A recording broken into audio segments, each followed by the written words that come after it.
I have lots of friends who are working in a higher level management, and they're always questioning and saying that why these CEOs are getting paid this much. And they are not important. The company is working whether they are there or they are not there. And that's wrong. That's wrong. The leaders are very important. So imagine now a leader of $1 billion company now raised close to $1 billion, have this confidence, very successful leader with a massive, great resume, and now very interested in this technology, but not willing to learn and get feedback and receive feedbacks. That's our interesting part, that how you as a leader can be more flexible, put your ego aside, learn from everyone, collaborate with everyone. And that was one of the top things. There are lots of other reasons why that commercialization failed in that company, but one that was stand the most is the leadership.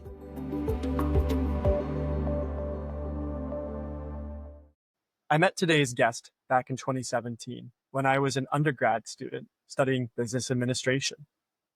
Bahman Radnejad was the kind of professor who, for me, brought together disparate concepts from all across the business curriculum, helping me to learn how businesses and individuals take their strengths, weaknesses, opportunities, threats, and build this into one cohesive direction that they can take to build competitive advantage. Bahman currently serves as the chair of the Department of Entrepreneurship, Marketing, and Social Innovation at Bisset's School of Business at Mount Royal University. He is also the president of 1388 Consulting Group.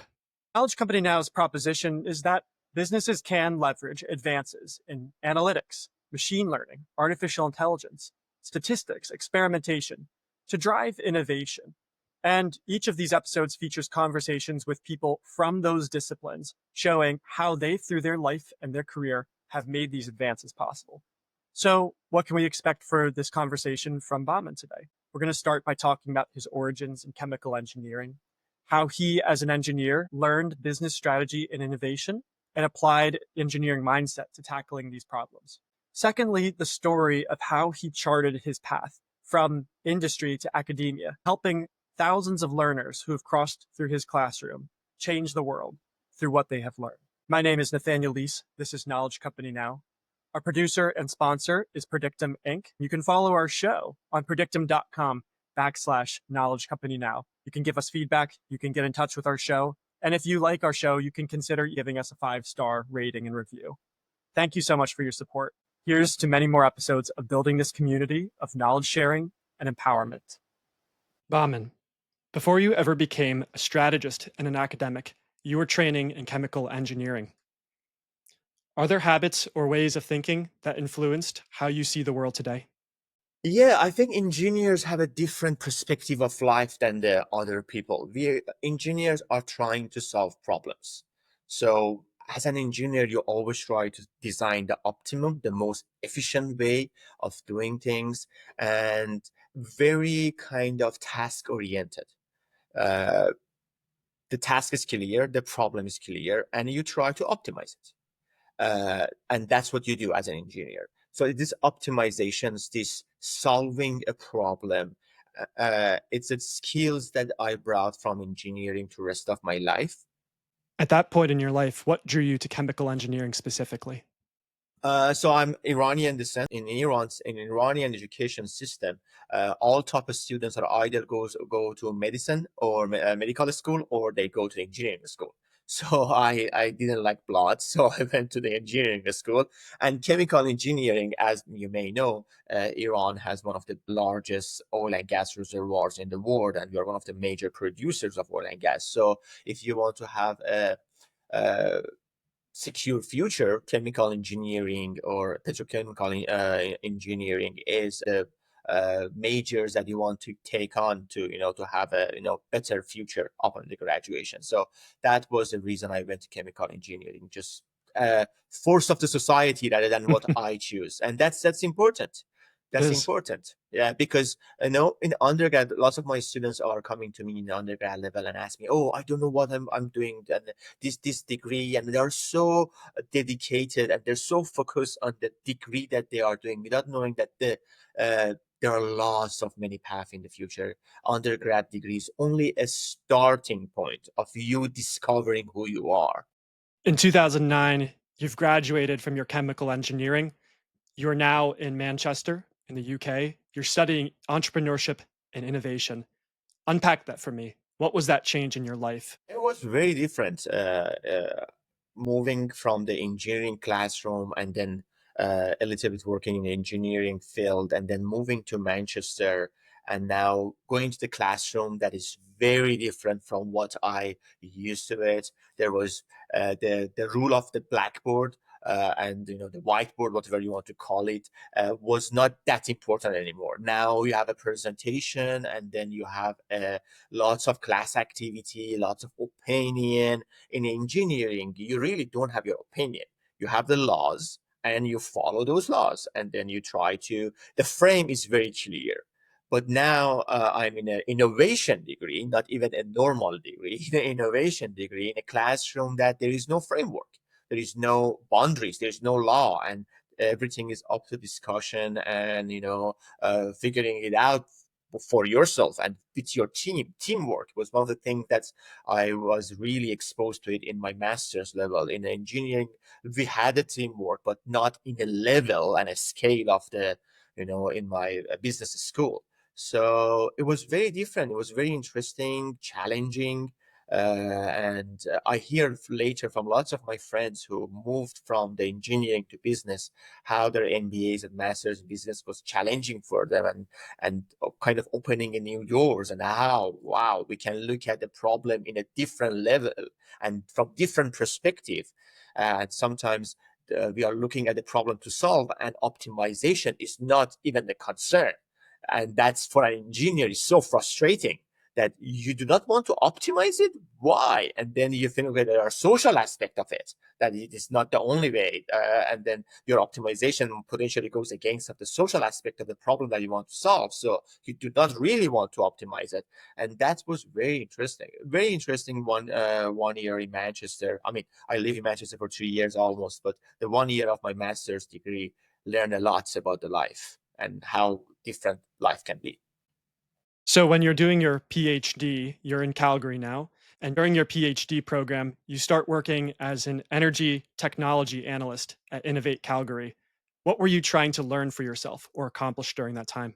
When I wanted to define my research and see who I am in academia and in these 4 years of PhD program, and with this view at the time that I will no way become an academic and I will go back to the industry, I wanted to keep the connection. So the very first opportunity that I had to kind of do something beside my research. So one of the things I got very interested on the theory side when I entered my PhD was open innovation. How the firms are opening the boundaries of their firms to collaborate with the other stakeholders to create innovation. So open innovation was something that kind of created to some level in industry. And then a business professor from Harvard, they kind of wrote a book on it and kind of create a framework for it. And then I was so interested in how this open innovation now becoming a big things in academia, how actually works in a real world, how we are connecting these people together, how competitors come and work together and do the co-opetition, competing and collaborating at the same time. So this idea of open innovation was very interesting for me in academia and theory side of it. And that on theory side, the question was that this is only a theory in a real world, really cannot happen. But then I said, no, it happens. And then I took that topic. I went to the oil and gas, the industry that I know a lot of it because of my background of engineering, chemical engineering, and my work as an engineer for oil companies. So I took that and then I went back to oil and gas and tried to pose this question to the oil companies. Open innovation, let's say in the tech side, creating software, creating hardware. I think about companies like Red Hat, open source operating systems. And that was such a fundamental proposition. You could give companies open source technology, and that you would actually still, under open source and open innovation, make a profit as a company. I'm wanting to know, was there something about open innovation in oil and gas that particularly surprised you? There are lots of interesting things, and as you exactly mentioned, the roots of open innovation was coming from tech and pharmaceutical. P&G did a great job on open innovation, and later tech industry in California embraced the idea of open innovation the most. But the idea, my research question was that actually, is this open innovation idea work in an industry like oil and gas, which is a resource base? Technology has a very different role. We all know that Apple started from the garage of Steve Jobs' parents, but you cannot start an oil company from the garage of someone. It requires massive amount of investment, a massive amount of the risk taking. And then so the nature of technology development in oil and gas is very different. And now the question is that, can open innovation works in an industry that the timeline of even ROI, your return on investments on innovation in oil and gas, is very different from the what we see in a tech industry. So these are all very interesting questions that posed to me, and then I start to respond to it and say, yeah, there are areas in open innovation and oil and gas, and generally resource-based, fishery, any mining industry, forestry industry, all the industries that the product is a kind of resource, and you really cannot change. Fish is fish, tree is a tree, lumber is lumber, oil is a oil. So now how we can do the open innovation in these kind of industries? That was lots of interesting learning points. You shared on LinkedIn some time ago that leaving the business world was a particularly difficult decision for you, but that you didn't regret it. And I've seen personally the lives of many students that you've touched. What made it a difficult decision, and what happened after you made that change? Very good question. Yeah, that was a difficult, for several reasons. Number one, my interest to do something real, and something, it's a real meaning, not an academy, it's not real, something in a outside of university boundaries, something that dealing with the product, with the companies as buyers, sellers, all of these actions and reactions in a business world. For me, moving from more industry that is more theory based, that was challenging for me. The mechanism of industry is different. The promotion in academia is very different than the industry. The basis is theory. So these are where things that were not matching me. But what I achieved and why I did what I did was actually what you mentioned, the higher purpose. When I was in my doing my PhD and also working for my company, I had lots of people working for me, and also working for Innovate Calgary as an employee. So I was employer and employee in different setting. And then I remember I was so tired, and I was given the night teaching, 6 to 9 p.m. Because as a PhD, part of your PhD education is teaching courses. I remember I would have an 8 to 5:30 p.m., lots of running for businesses, different things I had to do, and then come to my classroom at 6 p.m. in front of my student. I was so great and relaxing. And I was actually enjoying dealing with the students and kind of answering their questions, and then kind of leading them to the new world. That kind of what stayed with me all the years after. And then I came to academia and became a professor. The moments that I entered the classroom, that was the funnest part of my life. And this idea that I'm changing people's life. And then I see that I can change the academia, because we're going to talk about this maybe later, that how academia hasn't changed. And I felt that I can be agent of a change. You've mentioned something, and there's a few different roads we can go, but let's talk about building a brand. A lot of people in academia have to build their brand. They're known by their research, they're known by how they present themselves in class, how they present themselves in the world.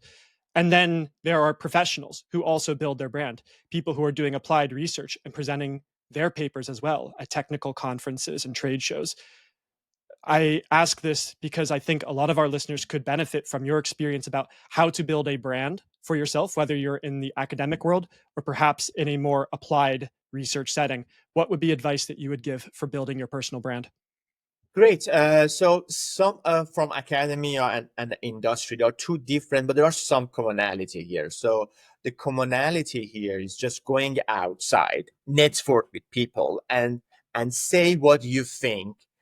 Don't be shy of sharing your opinions. Don't wait to become the master of it and then share your opinion. You, even as a junior engineer, junior academy, you have opinions, and that opinion comes out of your life experiences and are valid. Don't wait to become so master of it and then share some problems that maybe some of my fellow academics have. They just wait and wait and wait to build and build on that capability, and then they are in their 60s and 70s, and then they are the less relevant. Is later, harder to break some habits. Build the brand in your area of expertise because you are sharing. So the very first rule of building a brand is sharing what you think and what you do. You in industry, you share first with your manager, within your organizations, and second, utilizing social media, which now again becoming similar to academia and you guys. Unfortunately, lots of my colleagues are not using social media to talk about their findings, to share their opinions. We got used to share our opinions in our conferences, our academic conferences, only there, which is wrong. Utilize LinkedIn, utilize Instagram, utilize all of these platforms to share your opinion and expertise. You're a carpenter, put a camera in front of yourself and try to build, I don't know, that beautiful table. And then people will see you, and then you are building a brand. So maybe the word is too many noises, but yeah, there are too many noises. Too many people are trying to build their brands, but now is a marketplace of the brandings. Who build a better brand? Who can use the social media and platforms in a better way? Your message is so encouraging too.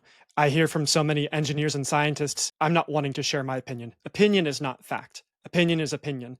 Editorial is not something that people who are fact based are always interested in.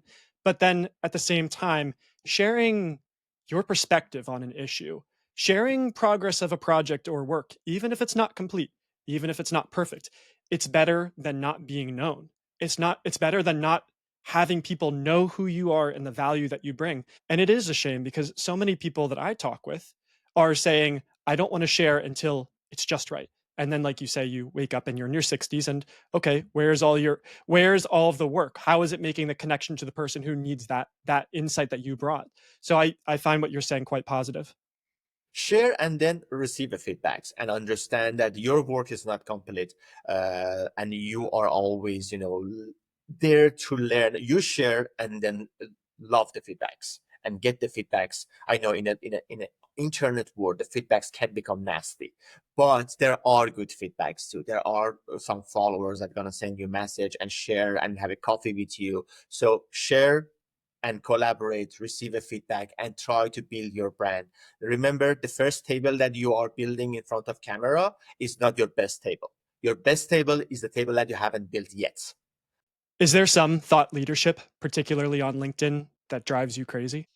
There are lots of trends that drives me crazy. There are lots of people that on the social media and LinkedIn that they are talking about my area of expertise that I can talk of, and then it so annoys me on a part because they don't know anything. But the platform provides this opportunity to anyone to put a camera in front of them and talk, and I don't have absolutely any problem with it. I'm saying I believe in a marketplace of ideas. So what annoys me is that, oh, these people are getting followers and are saying things about starting business, about innovation, while they really don't have any clue about it, and then they are getting followers. But then I'm not upset. I'm just thinking, what I'm also myself, that why I couldn't put my voice out, or my colleagues who know a lot of these topics, why they are not out there in an effective way to bring a better product in the market and put a better ideas in the market about innovation, about entrepreneurship, about innovation strategies, to absorb people. So when you have, I believe, if you have a better product in a better packaging, you're always going to succeed in the markets. There are annoying messages. Okay, these people don't know what they are talking about. But then I'm not annoyed at them. I'm annoyed at myself and my friends who know things and they are not sharing. They are not out on the media. I always want to write this paper I haven't written yet that tell to my fellow academics that, guys, get out of your offices, get out of your libraries, and go to social media and try to share your perspective. There are lots of garbages out, but if you go out and share your perspective, you can sell your idea way better than those garbages. Your academic career has led to quite an impressive body of work. Your research spans innovation strategies, sustainable energy. You have design thinking involved. Over the last 2 decades, the business world has fallen in love with disruptive innovation. Trend after trend, product after product. You have a different perspective on disruptive innovation. And this goes back to the work that you're doing in the oil and gas industry, which is that in hyper competitive marketplaces based on commodities, people, individuals, and companies can innovate based on process. I would love for you to unpack your research in that. Specifically, I want to know what drew you to studying process innovation in these fields. Great, thank you. Very great question. And yes, I have studied variety of topic, but all of them come back to innovation. Sustainable energy development come back to innovation. The way that we deal with the COVID-19, any policies that we put in place that was actually innovative policies that we put in place, right or wrong, and then we can also talk about that. Or then ChatGPT, AI, all of these are coming back to the source of innovation. We cannot have energy transition without innovation. But you have a very great question about process versus product. In a marketplace of ideas, when I looked at people, companies, enterprises, everyone keep talking about the product innovation. In a one sentence, if I want to define what product innovation is what is in your hand, with that tangible things that you see, the iPhone of the world, iPad of the world, Tesla of the world, ChatGPT of the world. Those are all product innovation. Those that you can put in the market, everyone sees that, say, wow, great, or buying it, and then all of these things. But there is another side of this, process innovation. Process innovation talks about the process of what you are doing to create that product. That's not sexy because no one sees it. Everyone sees the Toyota, everyone loves Toyotas and Lexus, but no one really cares about the process of how that Toyota Prius or that Toyota Corolla is being built. And that's process innovation. There are lots of innovations happens in that process of the production. That's what Domino's did in delivering their pizzas to you. The pizza stays the pizza, but they did lots of innovation in the process of delivering that pizza to you. That was fascinating. Oil and gas. You go to the gas station, you put a gas in your car, and that's what you see. But the oil that is extracted and then transferred to all of these facilities to become that gas in your car, that you really don't care. Gas is gas for you. But there are lots of processes happening to take out that oil under the ground and give it to you. Talk to me, Bahman, about the Petronext case. What did you learn from studying Petronext? Just for a disclaimer, the Petronext, don't search it. That's a fake name. When we are doing studies of the real companies, in many cases, we are changing the names. So this specific case is the name of the paper that you can search: Disruptive Technological Process Innovation in a Process-Oriented Industry. That is the name of the paper, and then they can read that paper. The business was a brand new kind of junior oil and gas companies that they came up with a very disruptive way of the producing oil from under the ground. So the usual putting drilling a well and just oil coming up, it's not applied to these kind of oils. So this company had a very interesting way of extracting those kind of oils, and it would be disruptive what we know today as of fracking. which people don't like it. Fracking, environmentalists don't like fracking because it has lots of environmental consequences. So this disruptive technology didn't have those environmental consequences. It was a very environmentally friendly technology. So now we have a technology that is approved in a lab. It's working. So the basics of the science of it is good. Now we want to bring that to the real world and apply it to the oil reservoirs in the real world and try to produce oil of it. So we are talking about millions of dollars, millions or hundreds of millions of dollars investment in this new technology to disrupt the way that we are extracting oil. Technology is working, the science is good, but now what is the bridge from the science to the market?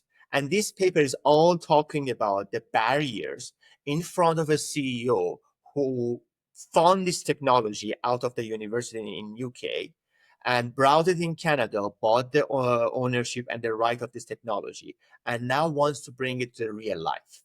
Now, how much the lab is different from the real world and how much the process of commercializations is different. And that's we have lots of great ideas, great technologies, but most of these ideas don't fail on the concept.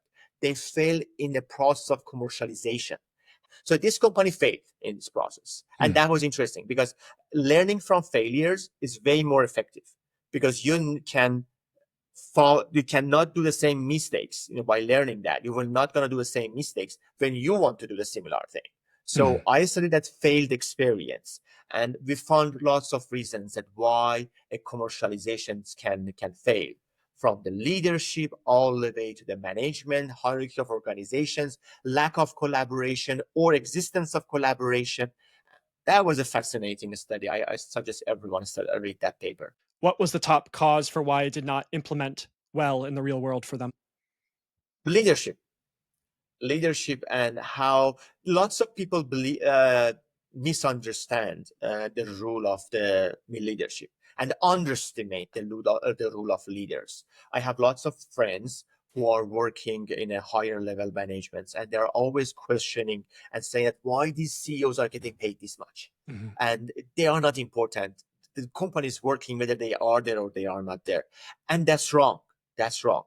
The leaders are very important. Their visions, how they talk, how they lay out the systems are very important. Leaders are matters for many reasons. And I believe to some level, their compensation in some level, it's very justified. So the leadership, the role of the leaders, that leaders become fixated on the innovation that he brought to the market and less flexible to change it and hear the feedbacks. Did you remember in the beginning we talked about feedback? So imagine now a leader of $1 billion company now raised close to $1 billion, have this confidence, very successful leader with a massive, great resume, and now very interested in this technology, but not willing to learn and get feedback and receive feedbacks. That's our interesting part, at how you as a leader can be more flexible, put your ego aside, learn from everyone, collaborate with everyone. And that was one of the top things. There are lots of other reasons that why that commercialization failed in that company. But one that stands the most is the leadership. That's absolutely fascinating. And I think too about how many millions, perhaps billions of dollars of value was wiped out by just one factor. Maybe not one factor, but a big factor, the leadership. A big factor, yeah. Yes. The big factor, not one factor, because that's one thing we in academia are very trying to say to other people. And generally, there are systems, and we need to adopt system level thinking. And the politicians always want to teach us that all problems that we have has a one source, simplifying it to one source. That's not true.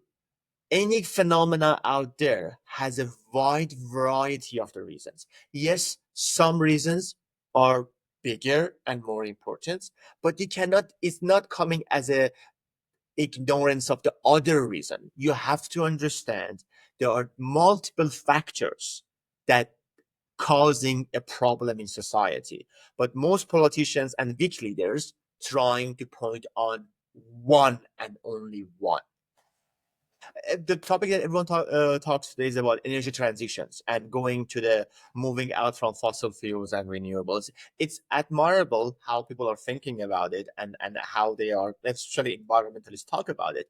But my problem with most of these people, as I'm an environmentalist too, and I want to have that transition, is that people don't think as a system level. They think linear. We have to drop oil.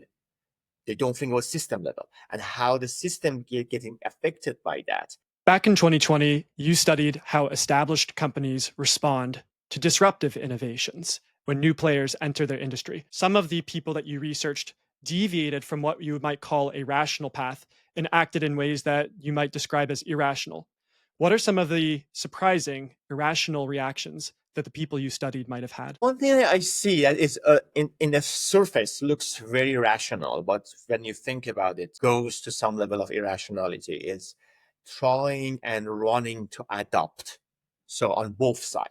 So extreme level of trying to adopt this new things that is happening, this new disruptor. Let's adopt it. Let's run to see how and we can adopt it and forget whatever we are doing. Let's just go and run and adopt this. Or the other way, ignoring the new technology and disruption and just fixated to what you are doing. 4 years ago, everyone was talking about cryptocurrency and blockchain was supposed to solve all of our problems. And before that, 5G was supposed to solve all of our problems, from healthcare to the manufacturing, and then blockchain was supposed to solve all of problems. Now, AI is supposed to solve all of our problems. So, and people are so excited. Now let's invest billions of dollars on blockchain. Now AI, let's invest. Kind of sometimes fascinated about is how and why we don't learn that there is a curve, there's excitement, and then we have to get time yourself and realize now where I can effectively use AI. This trend I'm talking about is the first excitement going, and then after excitement, things, some of them fade out and just die. Some of them actually become realized, and people understand the real capability of technology, not that peak excitement. So after this peak of excitement, some die down, some stay, but in a realistic way. Cryptocurrency and blockchain. Let's just move on from crypto and talk about the technology behind it, the blockchain. Massive excitement in the beginning, and now it didn't die down. It didn't go away. It's still around, but people are real about it. They now understand the limitation of blockchain and where and how we can use it. And now they are starting to adopting blockchain in real life. AI is the same thing. Now is in a peak of excitement. We need the time. The CEOs, please don't waste billions of dollars on this. Wait around, see how things are going, and then when expectations become real, AI is becoming useful. It's not a fad. Let's talk about one more topic. You mentioned in your research the idea of imposed innovation, which was not, for me, a concept I was familiar with. What is imposed innovation, and why should people be listening to you on this topic? Very interesting. So imposed innovation is a topic that actually me and my co-author, Professor Alex Yasovsky at the University of Calgary, we co-created this concept of imposed innovation. Imposed innovation talks about innovations that the business leaders don't want to do it. It's costly for them, and they do not see short-term return, at least short-term return on their investment. The ROI does not justify doing that innovation. However, there are a group of people outside of the company that we call them shapeholders. Who are those? Those are non-market stakeholders, meaning that those are not actually in the process of the market with you. They are not buying from you and they're not selling from you. They are not your target customers, and they are not part of your market system. They are non-market system. Examples: Greenpeace, NGOs, environmentalists, governments, media, influencers. These are mostly categorized as non-market stakeholders, or in other words, shapeholders. And today, in 21st century, because of the social media and the connectivity of people, these shareholders have a higher power. Environmentalists, they can boycott your product. They can go in the media and keep talk bad about you and create bad rep from you. Governments can keep put regulations against you and limit what you want to do and push you to do some innovation. Example, carbon capture storage. Financially does not make sense. Even now, still, it's very hard to make a case, a free market case for carbon capture storage technologies and innovations. In a free market, it's really hard to make case for it. But environmentalists, Greenpeace of the world, governments of the world, they keep pushing you to invest in this. So I, as a business leader, I have to now follow what they are telling me. But in my research with my co-author, Professor Osiowski, we try to formulate a decision tree of how to respond to these imposed innovations. In some situation, we suggest you that follow through. But how you can follow through are different strategies. Do you want to collaborate? What level of collaboration do you want to make to do that innovation? So that is an imposed innovation, and that's left and right companies are facing those imposed innovations, and it's becoming a bigger and bigger problem. Even consider this. Carbon capture is a solution to a problem. From design thinking, we know that we have to address a problem with a solution. But what the solution can be many different things. The mandate to innovate is not to say you must do this solution, but it is, I see pressure to have a solution and to try to fix a problem, which, maybe you can define it as the negative effects from the emissions. Walk me through the decision tree, how people might respond to imposed innovation. My personal question is their ability to redefine, this is the problem, here are the solutions, and to actually choose other solutions rather than one that is maybe being requested or championed. The topic of imposed innovation is actually talking about that you are not given an option. You are given the option of, this is the solution. I want you to do this. I put incentives to do carbon capture. I make you, and I construct the market in a way that people have to buy EVs. I put lots of advertisements on government education, doctrination of society, or with lots of tax incentives. You make car companies that this is a D solution, this EV is a D solution, and I want you to innovate on this D solution. That is the matter of imposed innovation. If the government would come and tell you, or the Greenpeace or the environmentalists, we have a climate change, go and figure out, we incentivize you to figure out a solution. And you, as a Ford of the world, Tesla of the world, Mercedes-Benz of the world, you go and figure out what works for you. But then that's not imposed innovation. You're going to give it a higher hand to figure out what's going to be profitable for you, and you're going to do that innovation. In case of the imposed innovation, you are asked to do specific things. For carbon capture storage, the governments of Canada or around the world, they mandated oil and gas companies to invest in the carbon capture storage. How I can unite the industry, all the oil and gas companies, or all the car manufacturing to do this innovation, how we can unitedly share resources and share risk to do this, because this is not going to make money for us. We have to do it, so let's do it together. The next step is, we cannot create industry-wide alliances. How about creating alliances with just few of your competitors to respond to that? And then ultimately, the final solution is that you cannot create industry-wide alliances. You cannot create collaboration with some of your competitors. Now you have to do it alone. So under what circumstances you have to do it alone, that is 1 hour talk. How you could do it with collaboration with the industry, that's another 1 hour talk. I actually had this talk with KPMG last week, and we actually went through decision making. It was 2 hours talk. Let's talk one more topic. Redline innovation is something that you're working on now. Let's unpack Redline innovation a little bit. So Redline innovation comes opposite of imposed innovation. So when we put the imposed innovation out there and people start to read our papers, and the papers, I strongly suggest everyone to read it. It's not academic paper. It's a very practitioner-oriented paper. We receive lots of feedback that, guys, you missed another type of innovation. The innovation that a business leader wants to do it, but those shareholders don't want you to do it. What then? Give you example. Genetic engineering. Churches of the world, mosques of the world, lots of governments of the world don't want you to do those things because they feel that is not good for you to do those things. But you as a pharmaceutical company or the person who really wants a new kidney, you two really want to go to the lab and create a kidney. Yes. We all want it, but the other part of the world who are not in this market transaction, these third-party people don't want us to do it. So that's the Redline innovation.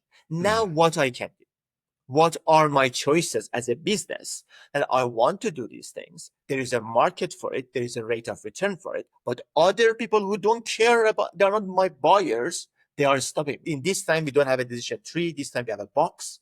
And we are saying that you have three general options: back away, bridge, or buffer. Bridge meaning that try to find a solution between you and those non-market stakeholder. Buffer means that, okay, you are not letting me to do this innovation here. For example, if it's about, let's say, abortion, you don't let me to do it in Texas, I'm going to go do it in California. So buffering. So back away, bridging, buffering. These are three general type of strategies that you can do. But then there are sub-strategies that becomes 9 general strategies. And again, it's by itself is another talk. But that paper is not published yet. We are working on it. That's upcoming to kind of complement our idea of a Redline innovation. So it's fascinating. The life of innovations is just fascinating these days. You've recently been appointed chair of the Department of Entrepreneurship, Marketing, and Social Innovation at the Bisset School of Business at Mount Royal University. Walk me through what sets apart an exceptional curriculum and an exceptional learning program. I came back to in the academy and I started to be an agent for change. I believe academia, maybe it's not a popular concept among my colleagues, but I believe that we became like a dinosaur, that we haven't changed and adopted our way of educating the next generation of the business people through the years and years. And we haven't done innovative things. We haven't done adaptation to the new world enough. I'm not saying that we totally didn't do anything, but I believe what we have done was not enough.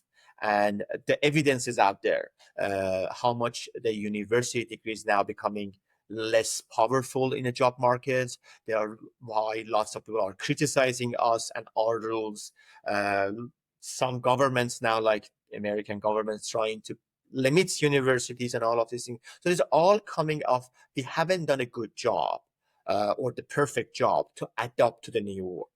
So what I love about Business School of Business is that we have a very specific dedication to undergraduate students.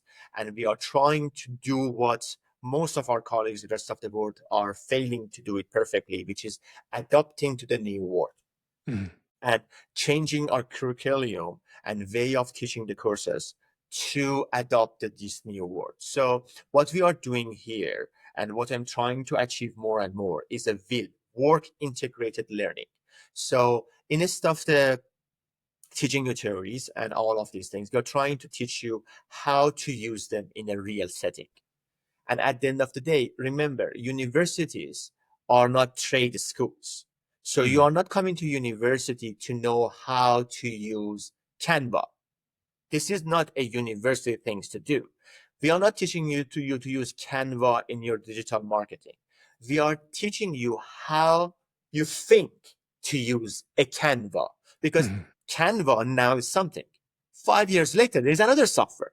So the university's job is not teaching you a software, it's teaching you that how to utilize that software that's going to change, that's going to become different softwares, how to use a tools in an effective way to, for example, market your product. How have you observed, maybe in these settings, artificial intelligence changing the way that research is conducted?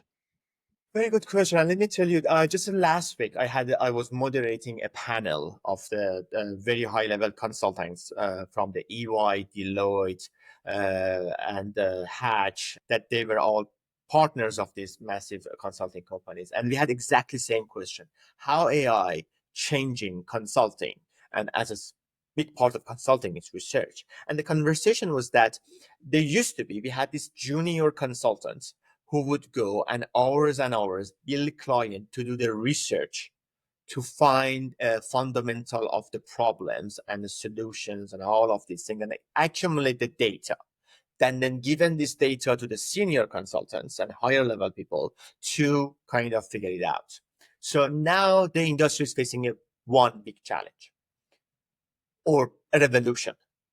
These junior consultants are not needed anymore.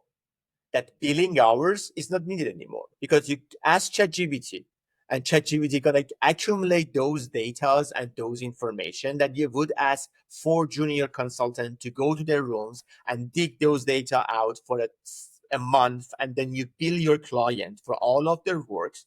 Now is being done in 5 minutes. So first the billing is gone. And don't forget that the billing, you pay for that junior consultant, but at the same time, you get some additional money for yourself as a EY or Deloitte of the world. They get their commission there. So the big part of chunk of the profit is going away because that research is coming so fast in the 5 minutes is there. So now what? Now that we don't need that junior consultants, but at the same time, that junior consultant, but working 3-5 years, then would become a senior consultant. But now I don't have a work for that junior consultant. So what? Now I don't have that senior consultant. So what is going to be the succession? This is a disruption in the talent pipeline. Yeah, talent pipeline is disrupted now because the need is not there. ChatGPT is there, and other AI models that these companies are using, and they're paying massive amount of money for them. That do the job. So now what else? So there are lots of ways that we can look at this system level thinking about this problem.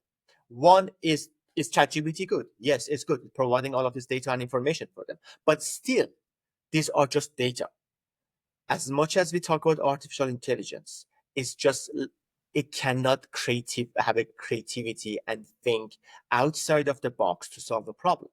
So as much as you have a data from ChatGPT, it lacks proper analysis of that data in a creative way, in a way that a human brain can do.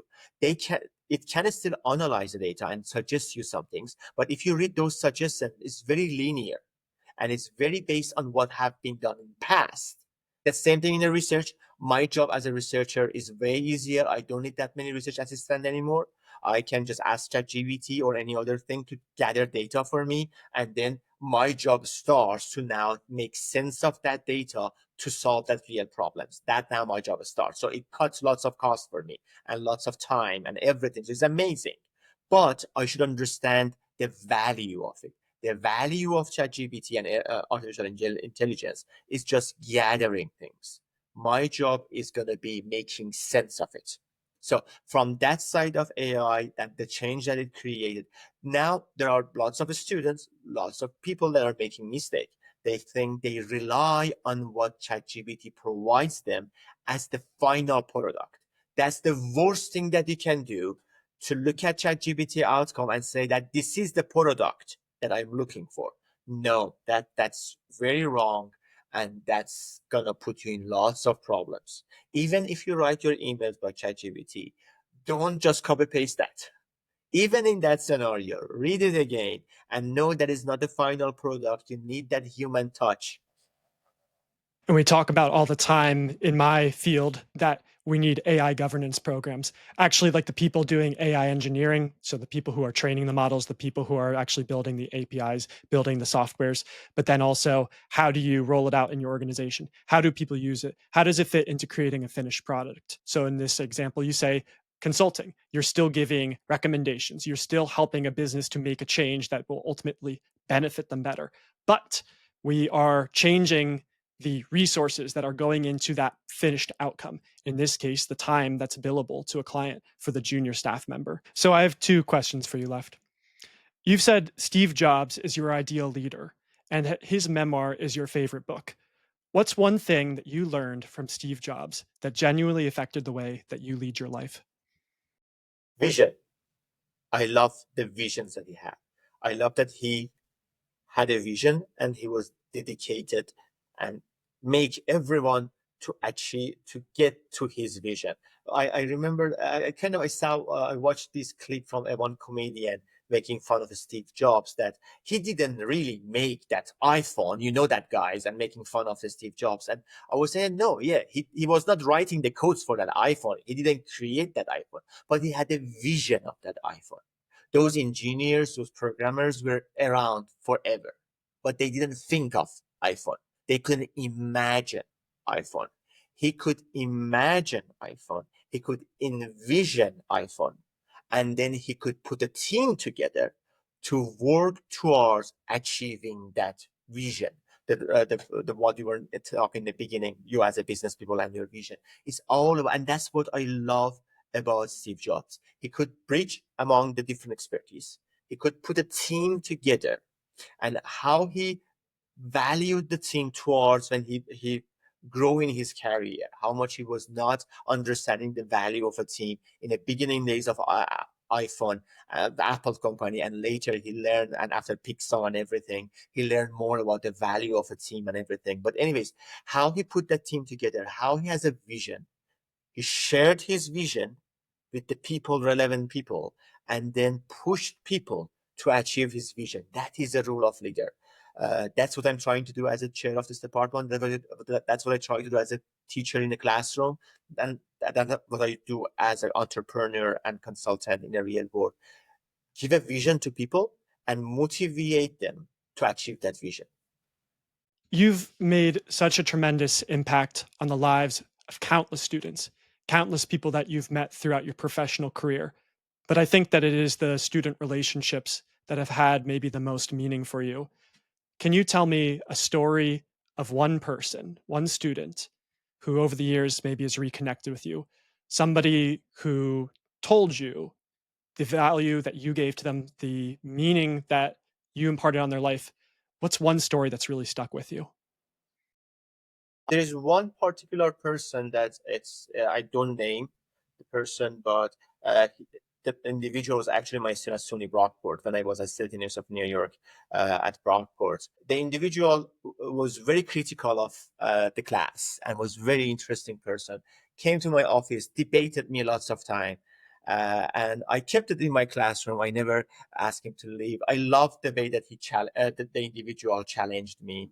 And then the individual exchange student, so went back to Germany. Years later, I have published 3 papers with that individual. And now I brought that individual here to Calgary, and they are now studying PhD at the University of Calgary. It's interesting to see the involvement and the growth of individual from my bachelor students 10 years ago, all the way now changing the career path. The individual was working in the banking industry in Europe, and now all the way from America back to Germany, now in Canada. It's interesting to see how, as you see someone evolves in front of your eyes, and how you change the person's life. Thank you so much for coming on. What a terrific chat. We covered a lot more than I thought we would. Is there anything you'd like to leave us with before you head out? No, think about your brand, share your ideas, and be positive to receive feedback. So if you have any feedback about our talk, please share with me. I would love to have it.